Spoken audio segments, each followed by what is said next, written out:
السلام علیکم ورحمۃ اللہ وبرکاتہ۔ میرے بھائیوں، ایک معاشرے میں ایک چیز دیکھی جا رہی ہے کہ جیسے جیسے وقت گزر رہا ہے نوجوانوں کو علماؤں سے دور کیا جا رہا ہے۔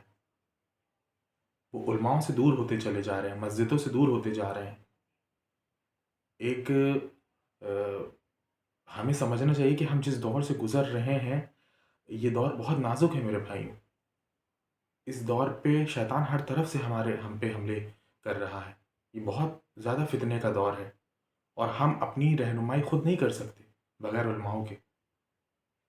ہمیں شیطان کب کہاں سے گمراہ کر دے ہم نہیں جانتے۔ اس فتنے کے دور پہ علماؤں کا ساتھ ہونا ہمارے لیے بہت ضروری ہے۔ ہمیں چاہیے کہ ہم علماؤں سے کے قریب ہوئیں، ان سے دوستیاں بڑھائیں، ان کے ساتھ وقت گزاریں، ان کی صحبت میں رہیں۔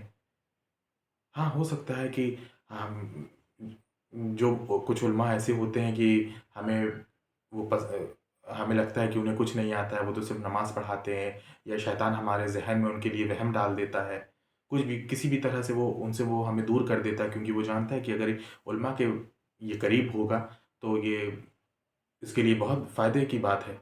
تو اس لیے شیطان ہمارے ذہن میں وہم ڈال دیتا ہے، علماؤں سے دور کر دیتا ہے۔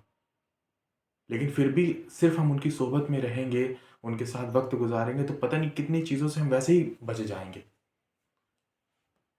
قدم قدم پہ ہمیں ضرورت ہے علماؤں کی، عالموں کی، مفتیوں کی۔ ایسا دور چل رہا ہے کہ ہر قدم ہمیں پوچھ پوچھ کے رکھنا ہے، ہر بڑھتا قدم ہمیں پوچھ پوچھ کے کرنا ہے۔ یہ اپنے حساب سے چلنے والا دور نہیں ہے۔ تو یہ اس میں آج کل نوجوانوں میں ایک یہ چیز جو عام کر دی گئی ہے کہ کریئر بنانا ہے۔ یہ کریئر بنانے کے چکر میں انسان مسجدوں سے، عالموں سے اتنا دور ہو گیا، اپنے دین سے اتنا دور ہو گیا ہے کہ بس دنیا نے یہی بتا دیا ہے کہ بس سکسیس تو یہی ہے کہ بڑی گاڑی ہونا چاہیے، بڑا مکان ہونا چاہیے، اور دولت ہونی چاہیے، شہرت ہونی چاہیے، پیسہ ہونا چاہیے، اچھی جگہ شادی ہونا چاہیے۔ یہی بس دنیا نے اس کو اسٹینڈرڈ بنا دیا ہے۔ تو ہر نوجوان کے ذہن میں یہی بیٹھ گیا کہ کامیابی تو یہی ہے، جبکہ ہمارے نبی نے فرمایا کہ اللہ کی نظر میں کامیابی وہ ہے کہ جو انسان جہنم سے بچ گیا اور جنت میں چلا گیا۔ اصل کامیابی تو وہاں کی ہے۔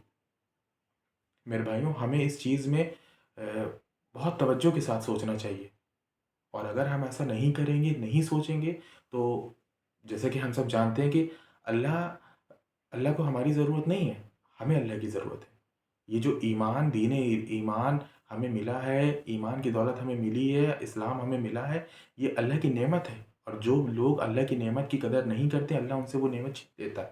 آج ہم دیکھ رہے ہیں کہ نہ جانے کتنے ہمارے مسلمان بھائی بہن مرتد ہو رہے ہیں، اسلام سے جا رہے ہیں، کیونکہ انہوں نے اسلام کی پرواہ نہیں کری، دین کی پرواہ نہیں کری۔ انہوں نے کسی علماؤں کا صحبت نہیں، نیک لوگوں کی صحبت نہیں اختیار کری، تو جو ڈاؤٹ ان کے ذہن میں تھے وہ بڑھتے چلے گئے، انہوں نے کسی سے کلیئر نہیں کیا۔ ہو سکتا ہے کہ کچھ علماء ہماری چیزوں کو کلیئر نہ کر سکیں، ان کے آنسر ہمیں سیٹسفائیڈ نہیں کر سکیں، لیکن ایسا نہیں، ہمیں اور تلاش کرنا چاہیے۔ اگر ہم یہ نہیں کریں گے اور علماؤں سے دور ہوتے جائیں گے اور اسلام سے دور ہوتے جائیں گے تو پھر اللہ ہمیں دور ہی کر دے گا۔ پھر اسی طرح ہمارا بھی حال ہوگا کہ اسلام سے ہم ہاتھ دھو بیٹھیں گے، اور اللہ ہماری جگہ دوسرے لوگوں کو لا کے کھڑا کر دے گا۔ آج ہم دیکھ رہے ہیں کہ غیر مسلم جو نئے آ رہے ہیں وہ مسلمان سے زیادہ اسلام کو جان رہے ہیں اور اس میں عمل کر رہے ہیں۔ ہمیں یہ چیز میں بہت غور و فکر کرنے کی ضرورت ہے میرے بھائیوں۔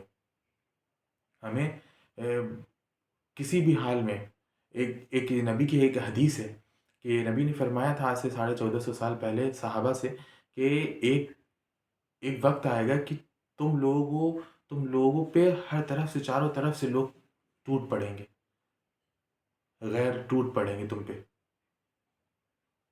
تو کہ صحابہ نے پوچھا تھا کہ یا رسول اللہ کیا اس وقت ہماری تعداد بہت کم ہوگی؟ انہوں نے کہا نہیں، تعداد تم لوگوں کی بہت زیادہ ہوگی، لیکن تمہارے دلوں میں وہن ڈال دیا جائے گا۔ تو انہوں نے پوچھا یا رسول اللہ یہ وہن کیا ہوتا ہے؟ تو انہوں نے فرمایا، اپنے نبی کریم رسول اللہ صلی اللہ علیہ وسلم نے فرمایا کہ وہن یہ ہوتا ہے کہ دنیا کی محبت اور موت کا ڈر، کہ تمہارے دلوں میں دنیا کی محبت آ جائے گی اور موت سے ڈر لگنے لگے گا، بس دنیا کمانا ہے، بس دنیا کمانا ہے۔ آج کل سب کے ذہن میں یہ ڈال دیا گیا ہے، گھر والے بھی یہی بولتے ہیں، ماں باپ بھی یہی بولتے ہیں کہ بس اتنے مارکس لانے ہیں، تمہیں اچھی جاب مل جائے گی، تمہیں یہ سکسیز ہے، تمہیں یہ بننا ہے، وہ بننا ہے۔ اس میں کرتے کرتے بیچارے کی آدھی زندگی گزر جاتی ہے، اور پھر آخر کے وقت میں جو زندگی بچتی ہے اس میں اس کو کیا فائدہ ہی حاصل کر سکتا ہے؟ کیونکہ جو اس کا وہ دور تھا جس میں اس کی جسمانی قوت اس میں زیادہ تھی، جس میں وہ بڑے بڑے کاموں کو انجام دے سکتا تھا، دین کی خدمات کر سکتا تھا، لوگوں کی ہدایت کا ذریعہ بن سکتا تھا، اس میں تو وہ تو وقت اس نے ضائع کر دیا۔ تو میرے بھائیوں کی بہت نازک وقت گزر رہا ہے، سے ہم گزر رہے ہیں۔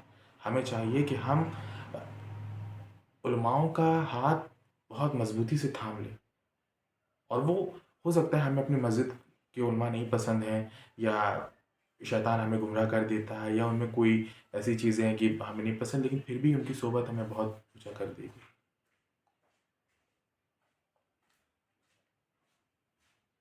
علماؤں سے علماؤں کے لیے اپنے دل میں غلط فہمی نہ پالیں۔ آج کل بہت سے لوگ کہتے ہیں جو علماء ان کے قریب ہیں، ارے ان سے کیا، انہیں تو بس نماز پڑھانا آتا ہے، یہ تو کچھ نہیں جانتے، یہ تو کچھ نہیں کرتے۔ تو نہیں، انہیں بہت کچھ پتہ ہے۔ آپ ان کے ساتھ رہیں، جانیں، نہ جانتے جانتے آپ بہت کچھ جان جائیں گے، بہت چیزوں سے، بہت گناہوں سے بچ جائیں گے۔ اللہ ہم سب کو کہنے سننے سے زیادہ عمل کرنے کی توفیق عطا فرمائے۔ اللہ ہم سب کو ہدایت دے۔ السلام علیکم ورحمۃ اللہ وبرکاتہ۔